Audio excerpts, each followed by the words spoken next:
Thanks for tuning in, everyone. Cold Case Project back again, and today we will be covering the 10 worst serial killers from Illinois in the modern era. Now, if you enjoy the content, the daily content I put on this channel, please smash that like button. Make sure to subscribe, as I'd say I try to put out fresh content on for you each and every day. So, with all that said, the qualifications to make this list. This has a bit to do with victim count, the impact that these killers made on the communities around them, and also my own personal opinions. So if you disagree with me on one of these, which you just possibly might, please feel free to leave me a comment down below in doing so. All right. Now, with all that said, let's get started at number 10. Now, at number 10 on this list, we have Bruce Lindahl. Now, for many of you, you may not know who Bruce Lindahl is, so if you would like to learn a little bit more about Bruce Lindahl, please look down below, and I'll be linking to a video I recorded on him a couple months ago. Now, initially, Bruce Lindahl was really an unknown killer. He actually killed himself when he stabbed a young man over almost 30 times to death, and in the middle slashed his carotid artery, and he wound up bleeding out, and he was found that next morning by his girlfriend. Bruce Lindahl was also the prime suspect in the disappearances of two women in the Naperville, Downers Grove, Illinois area between 1979 and 1981.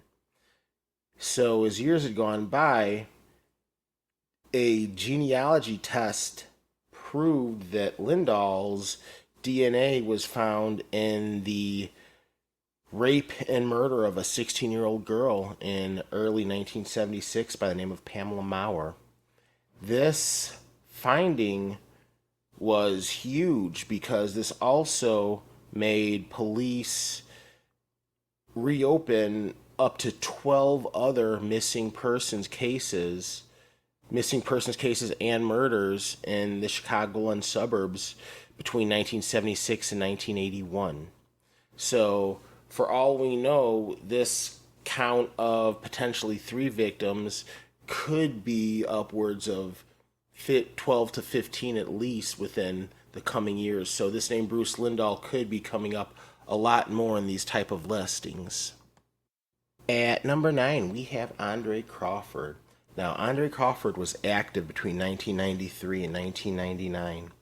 This man started out in the military, but drugs and alcohol wound up really turning his life into a downward spiral. And by the late 80s, he was a drug addict, he was an alcoholic, and he was homeless.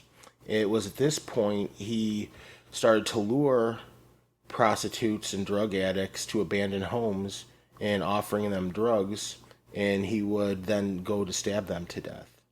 Now, he was finally captured in 1999, and upon this, DNA they would use to make him the killer in 7 of these cases of victims in the Englewood neighborhood in Chicago, Illinois. Now, he was sentenced to death, however, that did go into being a life sentence. He did die in March of 2017 of lung cancer. So, as far as we know, he has at least 11 victims that he did murder in this very unfortunate turn of events. Now, next at number 8, we have Larry Bright. Now, Larry Bright is another name that you've probably never heard of. The story goes Larry Bright was a blue-collar guy by day, and he got into smoking crack cocaine. And at this point, he started to use prostitutes after his divorce, and he caught an STD from one of these prostitutes, which it's said that at this point it drove him into a rage and started this killing spree. Now, there's at least 8 known victims of his There are a few more that have never been found. Now, the MO of Larry Bright was he liked to pick most of his victims in the city of Peoria, Illinois, were prostitutes and drug addicts. He would offer them to drink, he would offer them drugs, he would offer money for sex, and he would bring them back to his house, at which point they would usually get high and do what they would do, and he would then go on to beat and strangle his victims. Now, it was this where he earned the nickname the Bone Crusher, as once he was done, to lose all remains, he would throw his victims in a fire pit. Now, this would then leave nothing but bones, to where he would then take a hammer and pulverize the bones till they were nothing but gone, for the most part. Now, he was convicted of 8 life sentences, which brought a lot of anger amongst the black community at that time in the area, being that all of his victims were black, and they felt that the lifestyle of all of his victims was probably a reason that they chose to go with such a lighter sentence, and didn't go for any death penalty or anything of such. Now, he was active between the years of July of 2003 and October of 2004, and to what I know of right now, he is still serving his life sentence downstate. Now, up next, we have Milton Johnson. Now, Milton Johnson was pretty much in the hands of the justice system for most of his life, going to jail for rape as a teenager. He was sentenced to 25 years when he actually got out for good behavior in early 1983. Now, unfortunately, once he got back home to Joliet, he would go on a killing spree from June to August of 1983, murdering 10 victims, 2 of them being police officers. Other 8 victims he would essentially just randomly choose, as he was called the weekend murderer, as he would even just go into places of business and find victims and kill them, whether it be a couple of people that were in there. And luckily, a couple months went by and they were able to track down Milton Johnson, and he was sentenced to death.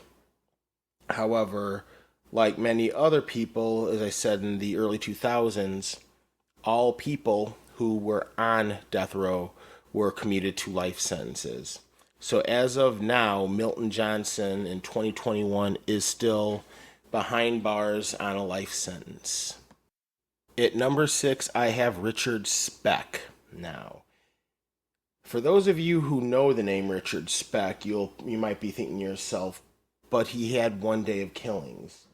And at the same time, the night of June 14, 1966, still to this day is viewed as a modern-day horror story in the history of Chicago.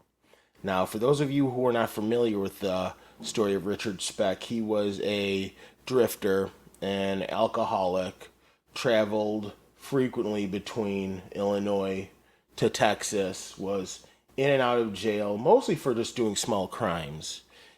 It was, however, this night in 1966 that, under the influence of drugs and alcohol, he entered an apartment where 9 student nurses were living. He walked in with just a knife and he took all the women captive, one by one, luring victims into the other bedroom, where he would torture, rape, and stab the victims to death. Now, in the end, 8 women were murdered that night. One woman, however, was fortunate enough to hide under a bed, and Richard never noticed that there was someone that essentially did get away, and she would end up being a big help once days later Richard Speck was found.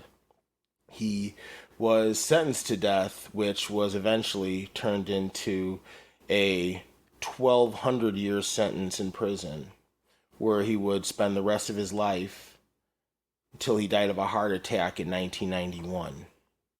Now, at number 5, we have Larry Eyler.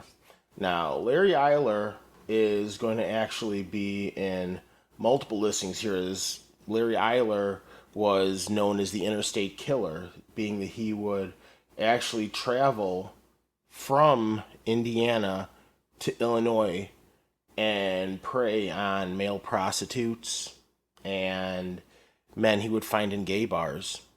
And with at least 21 victims between the years of 1982 to 1984, Larry Eyler was very shamed by his homosexuality, and he used this as a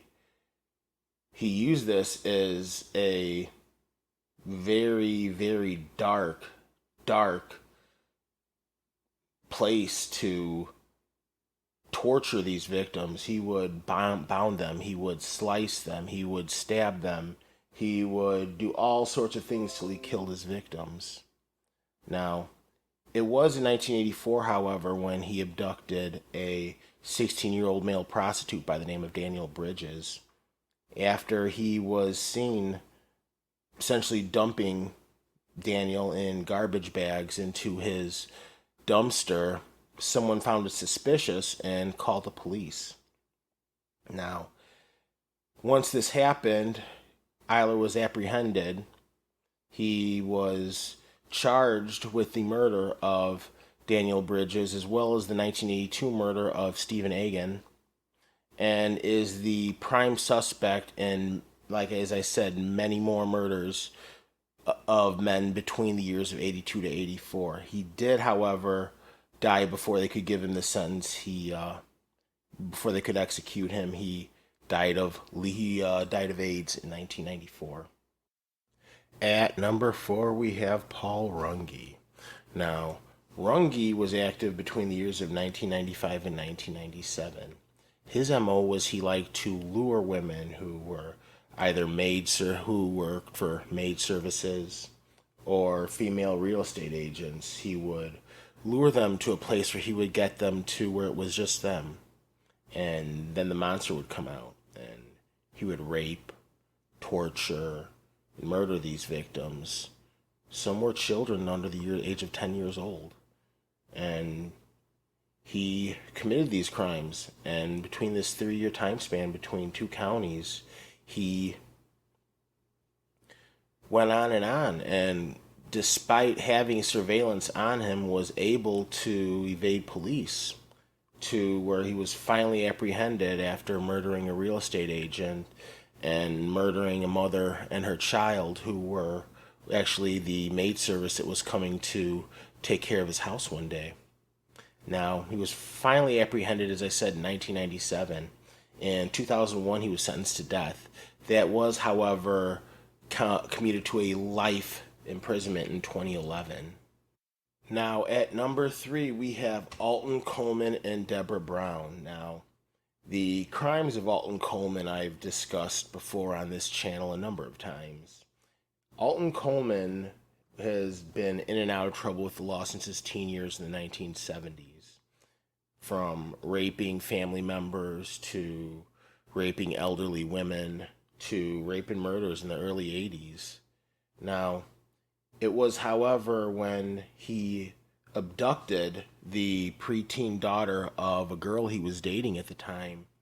He kidnapped her, took her to an abandoned building where he would go on to sexually assault her and murder her, that the manhunt started for Alton Coleman. He took his girlfriend, Debra Brown, and in shocking fashion preyed on not just black communities where they knew they could fit in, and they used that to their advantage, going from Gary, Indiana to Detroit to Cleveland, Ohio, and murdered many young girls, preteen, and even white couples. They really fit into multiple areas, gave sob stories of how they were struggling. And with us not being in the world that we are today, where you can find out that there's these fugitives that are, out and trying to run, people didn't know that. And good people were lured by the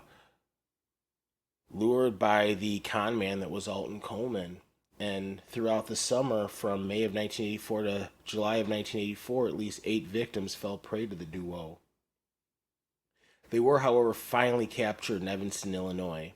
They were both put on trial, both given the death penalty. Debbie Brown's, however, did get changed to a life imprisonment, whereas Alton Coleman was executed in April of 2002 in Ohio. All right, so this is where I'm expecting a few of you to say, what the HELL are you talking about? No way. This is John Wayne Gacy is my number 2, and I'm going to go into more detail on why I say that now. The biography of John Wayne Gacy can really be found just about anywhere. I'm not going to go into too much of a story here because most of us know the story of John Wayne Gacy, but between the years of 1972 to 1978, for those of you who aren't too familiar with it, John Wayne Gacy was a very up and coming member in the Democrat Party in the state of Illinois. He ran a local group. He was a big fundraiser guy. People thought the highest of this man. Now, it was around this time that the married father of 2 decided to start offering, being that he was a business owner and a contractor, offer young men, double minimum wage back then, offer these young men $5 an hour to come and work for him. Now, it was at this point many of these young men were drugged, they were given alcohol, they got to put handcuffs on. Now, once these young men were intoxicated or had their handcuffs on, it was fair. It was over. These young men were usually asphyxiated, they were strangled, they were raped, they were murdered and thrown into a crawl space that many of these young men built. These young men essentially built their own grave that John Wayne Gacy would throw them in, and throw them in there until Gacy ran out of space for bodies, even to where he started discarding of these bodies in the Des Plaines River. It was, however, in 78 when Gacy's luck did run out and the Des Plaines police came to his Norwood Park home and got enough evidence to get into the crawl space and find the victims. Now, ultimately, he was convicted in 1981, though he never 100% admitted his guilt. He liked to throw a lot of the blame on others. He was finally executed in 1994. Now, I do have a few people I did want to throw on here for dishonorable mentions. I do have Joseph Miller, who was a prostitute killer in Chicago in the late 70s. He did about 15 years, got let out of prison in 1994, where he would move down to Peoria, and ultimately, in the year of 93, he would kidnap, rape, and torture at least 7 victims in this 1-year time span. He was luckily arrested and is right now spending the rest of his life behind bars. Jeffrey Griffin, also known as the Roseland Killer, he murdered 7 prostitutes in the spring and summer of the year 2000. He is currently spending a life imprisonment in Cook County Jail. And H.H. Holmes, the very famous multimillionaire, the owner of the Torture Hotel, the man known for at least 27 murders in Chicago, the Chicagoland area in the late 1800s. And on to our number 1. Now, at number one, I have the Chicago Rippers. Now, my reasoning for putting these guys be above John Wayne Gacy is, to an extent, we know that there were at least 30 plus Gacy victims. We dug up a lot of these Gacy victims. We don't even have half of the Chicago Rippers victims, which is just unacceptable in my mind. Now, the Chicago Rippers were a group of three young men and a contractor who actually worked for John Wayne Gacy, who would prey on women who would be out by themselves late at night between the years of 1981 and 1982. They liked to find prostitutes, even a lot of them black. Some they found many different types of women that just happened to be by themselves late at night, and they would kidnap them, they would throw them in the van, they would rape, they would commit some of the most devious acts I can even discuss. I'm going to link off to a video I recorded about them a little over a month ago, to where I just go into more detail on just the disgusting acts these guys committed.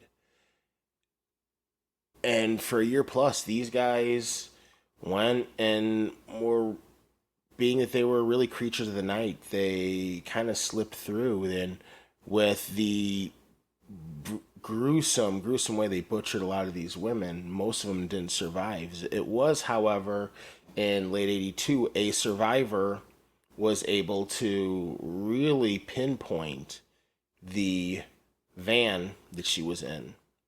And this lady, Beverly Washington, gave such a good description that soon thereafter they found the van. And the man driving it, by the name of Edward Spreitzer, he would eventually, with two guys by the name of Andrew and Tommy Kokoralis, give descriptions of what they did with Robin Gecht between the time span of 1981 and 1982. And inside of it is some of the most horrific crimes that you can even begin to comprehend. Now, Gecht to this day has tooth and nail denied that he's had anything to do with this. He denies he ever worked for John Wayne Gacy. He denies that he ever murdered any of these girls. He says it was these crazy Satan worshiper guys. Now, like I said, the fact that so much is unknown about what these guys committed, the MO, for those of you who've never seen the video, is they would go through the night, they would find these girls, they would get them in their car, and they would, at which point they would hack off appendages of, they would hack off parts of these women, and they would go into very, very vile routines stemming to cannibalism, stemming to copulation, and the stories, if you also, like I said, if you really want to go into these court proceedings and read some of the stories that both Andrew Kokoralis and Ed Spreitzer described in their time working for Robin Gecht, I would definitely recommend doing that, but especially have a be able to stomach this type of stuff, because it's extremely graphic. Now, they got all four of these guys in. Now, it started at death sentences. All right, these guys were all given death sentences. Thomas Kokoralis, however, got out because he had a very low IQ, and he was given a sentence that I'm going to discuss soon. Now, Andrew Kokoralis, the youngest brother, he would actually be the last man ever sentenced to death in the state of Illinois. He was executed in 1999. Eddie Spreitzer, who also was given the death penalty, who also admitted to the murders he committed. His death penalty turned into a life sentence. And Robin Gecht, the ringleader, who to this day still denies having anything to do with this, will be getting out of jail when he turns 89 years old. Now, Thomas Kokorales got a year-for-year deal where he could get out on good behavior, and 2 years ago, to the dismay of many Chicagoland area residents, was let out of jail. He lives in a halfway house now in the city of Aurora, Illinois, and has given multiple interviews. If you'd like, I can actually put some of those down below in my description as well, so you can see them for yourself. I don't want to go into too much details. I'd rather you just kind of see that for yourself.